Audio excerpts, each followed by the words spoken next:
Hello everyone, welcome to legal law. कल आप सबका एग्ज़ाम है, ठीक है? तो आपको एडवांस में ऑल द बेस्ट, अच्छे से करके आना। लेकिन उससे पहले कुछ इम्पॉर्टेंट चीज़ें हैं जो आपको याद रखनी है एग्ज़ाम हॉल में जाने से पहले, ठीक है? तो सबसे पहला जो है ना, वो आपको अपनी 2 फ़ोटोग्राफ्स ये तो लेके ही जानी है, मस्ट है, ठीक है? इसको आप किसी भी उसमें भूलना मत, क्योंकि अगर आप इसे भूल के जाओगे घर से ही तो वहाँ आपको काफ़ी दिक्कत होगी, क्योंकि ये तो आपकी एक अटेंडेंस शीट में पेस्ट होगी और एक आपको एक्स्ट्रा रख के जानी है, ठीक है? और जो सेकंड चीज़ है ना, वो जो आपका एडमिट कार्ड आपने प्रिंट आउट करवा लिया है, उसमें आपको अपना थंब इम्प्रेशन, ठीक है? और अपनी एक फ़ोटो जो आपने एडमिट कार्ड फिल करते, मतलब जब आपने अपना फॉर्म फिल करा था, जैसी फ़ोटो आपने उसमें अपलोड करी थी वैसी फ़ोटो और आपका लेफ़्ट हैंड थंब इम्प्रेशन, ये 2 चीज़ें आपको यहीं से करके जानी है, मतलब घर से ही करके जानी है। और जो साइन है ना, वो इन्विजिलेटर के सामने होगा, तो साइन आपको खुद से नहीं करना है, बस थंब इम्प्रेशन और फ़ोटो को पेस्ट करके जाना घर से, ठीक है? और 2 फ़ोटोग्राफ ये एकदम मस्ट है, ये आपको अपने साथ लेके जानी है, ठीक है?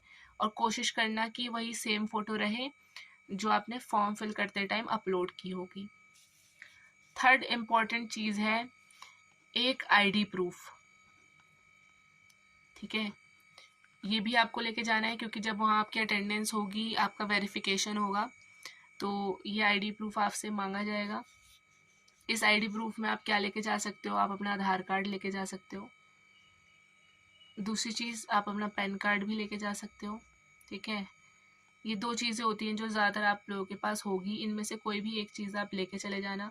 इनकी फ़ोटोकॉपी की कोई नीड नहीं है, बस ये ओरिजिनल में आपको लेके जाना है। मेरा ये कहना रहेगा कि आधार कार्ड आप तभी लेके जाना अगर आप उसमें आपकी जो फ़ोटो है वो अपडेट हो, मतलब जैसे बचपन की फ़ोटो ना हो। कुछ स्टूडेंट्स होते हैं उनकी बचपन की फ़ोटो उसमें होती है, या उनका उससे फेस नहीं मैच कर रहा होता है, कुछ डिफरेंस होता है, तो उनको वहाँ दिक्कत होती है। इसीलिए अगर आपका आधार कार्ड अपडेट नहीं है तो आप पैन कार्ड लेके जा सकते हो। और अगर आधार कार्ड में सब कुछ चेक कर लेना कि आपकी डेट ऑफ बर्थ, आपके मम्मी पापा का नाम, आपका नाम, आपकी फ़ोटो सब कुछ ठीक है, ठीक है? नहीं तो आप पैन कार्ड ले जाना। तो ये कुछ ऐसी चीज़ें हैं जो आपको नहीं भूलनी है, ठीक है? फिर नेक्स्ट चीज़ पे हम आते हैं, और इसके अलावा आपको ऐसा कुछ नहीं लेके जाना है।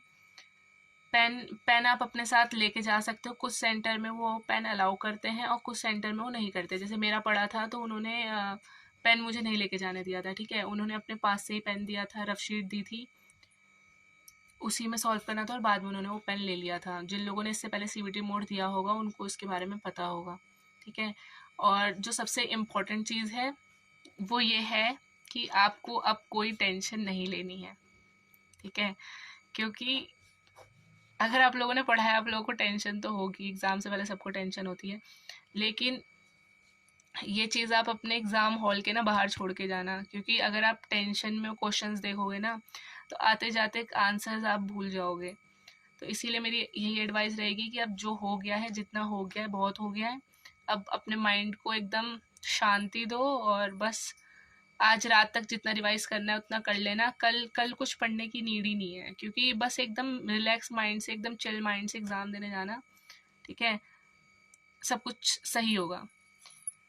नेक्स्ट चीज़ है, काफ़ी काफ़ी स्टूडेंट्स के ये क्वेश्चन थे कि हमारा मॉक टेस्ट जो स्कोर है वो लो आ रहा है, ठीक है? मॉक टेस्ट का स्कोर उनका लो है, तो वो इसलिए टेंशन में है कि उनका एग्ज़ाम अच्छा जाएगा नहीं जाएगा। तो आप ये चीज़ याद रखो कि जो मॉक टेस्ट होता है वो सिर्फ हमारे टाइम मैनेजमेंट और प्रैक्टिस के लिए होता है, ठीक है? अगर आपका मॉक टेस्ट में 200 प्लस भी स्कोर आ रहा है या 100 से कम स्कोर आ रहा है, इससे कोई फ़र्क नहीं पड़ता है, ठीक है? क्योंकि ये आपका रियल एग्ज़ाम स्कोर डिफ़ाइन नहीं करता। मॉक टेस्ट एक प्रैक्टिस टेस्ट है, रियल एग्ज़ाम इससे अलग ही आएगा, ठीक है? ये सिर्फ आपके टाइम मैनेजमेंट के लिए या आपके रिवीजन के लिए होता है। हो सकता है जैसे कुछ स्टूडेंट्स के 200 प्लस आ रहे हों, वो उन्होंने कहीं और से मॉक दिया हो, कुछ के 100 से कम आ रहे हैं, उन्होंने कहीं और से मॉक लगाया हो, तो उसके डिफ़िकल्टी लेवल पे भी तो डिपेंड करता है ना, क्योंकि कुछ लोग बहुत ईजी मॉक बना रहे हैं, कुछ लोग बहुत हार्ड मॉक बना रहे हैं। तो फिर ये दोनों तो इक्वल लेवल पे आ गए हैं ना।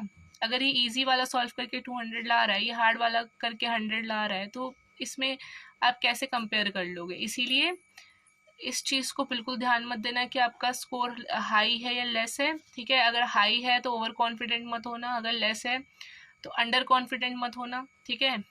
जो आपका एग्ज़ाम होगा वो इजी टू मॉडरेट लेवल पे ही रहेगा, जितना आपने पढ़ा है उतना ही आएगा, ठीक है, जो सिलेबस में था सब। और बाकी इस सारी चीज़ों को दिमाग से निकाल दो और बिना टेंशन के एग्ज़ाम दे के आना अच्छे से, और उसके बाद बताना इसी वीडियो के नीचे कि आप लोगों का एग्ज़ाम कैसा गया है, ठीक है। तो ऑल द बेस्ट गाइस, अच्छे से करके आना।